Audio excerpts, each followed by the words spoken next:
سلامونه. امید لرم چې تاسو ټول به روغ جوړ یاست او ژوند مو ښه روان وي. د یو نوې ویډیو د نوې موضوع سره بیا ستاسو خدمت کې حاضر یم.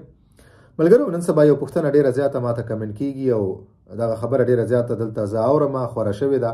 او هغه دا ده، ډېر ملګري دا وایي چې آیا دا رښتیا دي چې نن سبا سیندیا منفي ورکوي، یعنې اسناد نه ورکوي، ریفیوزل ورکوي، خلک ریفیوز کوي. دغه خبره په مکمل ډول باندې غلط خبر دی، دا مکمل ډول باندې درو خبر دی. داسې د رسمي ادرس نه کم داسې خبر نشته دی. طبیعي خبره د هغه خلک منفي کوي چې څوک صحیح انټرویو ورنه کوي، او څوک چې صحیح انټرویو ورکوي د پوښتنو د صحیح او مطمئن کوونکي جوابونه ورکوي، نو بالکل هغو ته اسناد ورکوي. هیڅ وخت کې سیندیا یا اوهرا داسې عمل نه کوي، نه داسې اعلان کوي چې موږ اسناد نور نه ورکوو.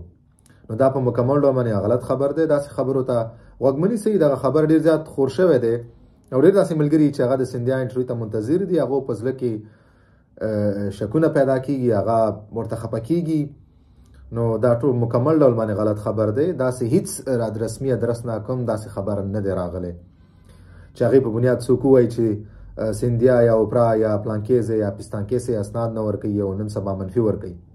دا ټول غلط خبرونه دي. تاسو ته ما څو ځله خبره کړې ده چې تر څو کوم خبر تاسو سره ما نه شریک کړی، تاسو ما اورئ، مه پې یقین کوئ او مه یو بل سره شریکوئ.